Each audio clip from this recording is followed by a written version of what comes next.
I'm stuck, been through the same old thing for years.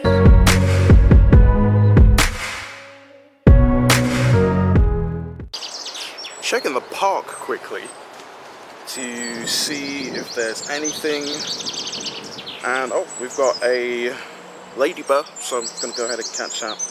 Now, I did say originally that I wasn't going to be catching things I didn't need, but in order of power leveling, so that it's in time with the event that I'm going to be doing, well, the live Q&A with Zoe 2 Dots, I've decided to catch as much as I possibly can all this week.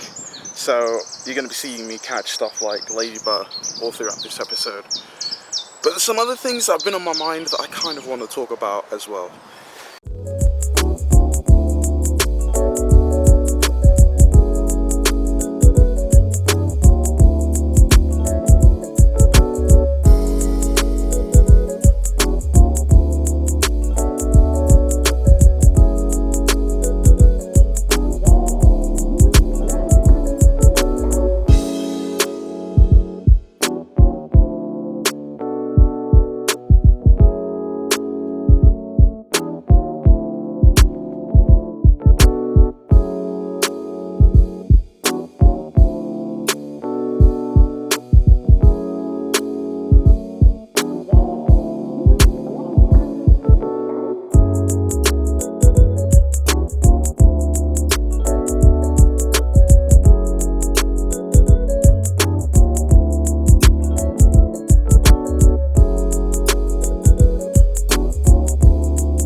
So recently some information was discovered throughout the Pokemon Go community pertaining to raids coming to Pokemon Go.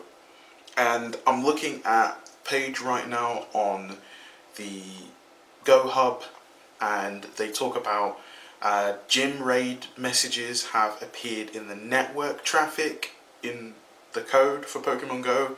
And secondly, Niantic have actually confirmed that cooperative social gameplay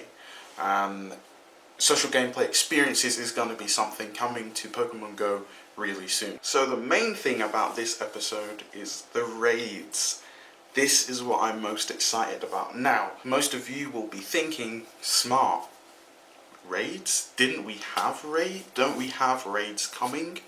So legendary Pokemon events fall into a different category of raid, although they include raid type dynamics, which means people gathering in any one location at any specific given time For those of you who don't know what a raid is, normally raids are typically something that happens in a MMO, multi-massive online player game, and you know, stuff like Elder Scrolls or Guild Wars 2 or WoW, World of Warcraft. There are normally raids, and there are raid bosses, and these raid bosses usually drop rare items that you need to improve the level of your character, or improve their defense, or their attack, or their health, or healing, whatever class you decide to play as. Now, what's interesting about raids coming to Pokemon Go is how exactly do they plan to do that? This is my thought or idea, which would make more sense. A raid would be where a rare species of Pokemon spawn for a limited amount of time. So I'm here in Scotland, they'd be like, okay, at this time, 0800 hours, there's going to be a raid for Dragonite, and everybody and anybody in that area can hit up that one location and literally farm the living daylights out of Dragonite. I can only hope that that's what they will do. There's no guarantee. So we know that recently the Silph Road actually did their own sort of ARG/raid style event. Now, although they didn't encourage people to physically go to any real world location, they encouraged all of us to interact through the Silph Road map. That still would be categorized as a raid because you were calling the attention of several people to any one place or website or physical location to engage in an activity. So the Silph Road pretty much did like a raid, and towards the we had to follow, you know, the breadcrumbs, and then eventually we got to the epic raid boss, which was Mewtwo, and we all had to fight this boss. Now, what I'm hoping will happen is there will be a rare Pokemon, and this rare Pokemon will be the raid boss, and we all have to battle the raid boss. Now, the battle system, if they implement the raids before or after the new gym system, will determine how this battle will go. But if it's with the current gym system, it will mean that you just have a Pokemon stood there. There's no gym, you just click on it. So if it's Mewtwo, for example, like the case of Silph Road's ARG, and everybody is fighting this Mewtwo until its health goes down, down, down, down, down, and then at the end of the battle, everybody gets a Mewtwo.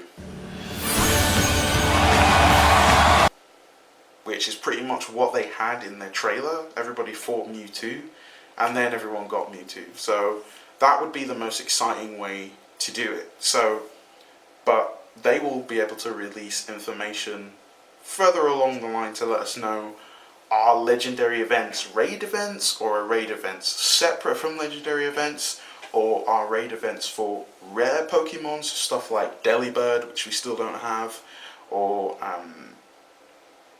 a number of other Pokemon that we still don't have, stuff like Celebi. Although Celebi is a legendary Pokemon, some would say it doesn't really fall into the same category as like Ho-Oh and Lugia and Zapdos and Moltres. Those are all kinds of like legendary birds. But for a raid event, maybe we would have like the legendary dogs from Pokemon Generation 2, which would be Entei, Ryoku, and Suicune. So that's kind of my thoughts. So that's going to be it really for this video. I hope you guys have enjoyed it. I hope you found it informative. It's exciting as we're gearing up for the summer, to hear about all the things that Niantic's doing. One thing that I want to make a comment on. David Hollins said something in his video interview last week. Specifically both Silph Road and Pokemon Go subreddit. I find that these communities can often get a little bit too toxic. And he spoke about the Pokemon Go community, and he spoke about the Reddit, and he spoke about how they as a team, or at least he himself personally in earlier development, would go and check out the community to see what people are saying. And I feel like it was stereotyped that a lot of players with the community as a whole could be toxic. And I thought that was a little bit harsh coming from a developer who released a game with almost zero social media interaction, no sort of, you know, social management. There was nobody to work with, anybody doing YouTube channels or Twitch channels had no support, no real communication from Niantic whatsoever. Even when Nick went to Niantic and he was at their office door, they specifically told him, you know, we've been told not to speak to you. I'm like, okay, I understand the pressure, but at the same time, you have an onus, if you're selling a product, to let the customers know what you're doing, like, on time, and not drag things out, even though there was a lot of development issues that were kind of held late. So that's my thought. I was honestly kind of offended by what he said. Not the best way to refer to a community that has essentially kept your game going, because if everybody decided to stop playing, there would be no Pokemon Go. But anyway, before that becomes misconstrued or misunderstood, I'm just a little bit hurt that the Pokemon Go community would be referred to as that, because there's been a lot of really inspirational stuff that's happened in people's lives personally and collectively through this game. You know, people raising money for all sorts of causes, people making new friends, people getting married, people, you know, becoming more healthy as a result of this life tool. Though it has certain gameplay elements, Pokemon Go is a life enhancement tool in many ways, because it helps bring you out of certain comfort zones, you know, if you have self-discipline without becoming addicted to Pokemon Go. But anyway, that's going to be it for this episode, guys. I hope you enjoyed it. I'm sorry if it's a little bit short, but I wanted to focus more on the new stuff that's coming into Pokemon Go. Bear with me as we get ready for the going to be doing a test live stream this week. Got a new webcam, hopefully that goes well. It's supposed to be HD. They always say that and then they turn out to be terrible unless you're willing to spend like 70 or more pounds. But also another thing, next week I will be doing a live stream with Zoe Two Dots. You guys know her. She was featured on the International Dex, so you guys can check out her channel as well, links in the description. But also we are doing a Q&A live stream, so if you have any questions about Pokemon Go that you'd like to know, feel free to leave them in the comment section down below. Also, don't forget to switch on the notifications, because I notice a lot of you don't actually get the notifications for the videos. So I've got a ton of people unsubscribing who don't know that they're not getting notifications for the video. So, thanks for watching, guys. Hope you have a good day. God bless. Peace.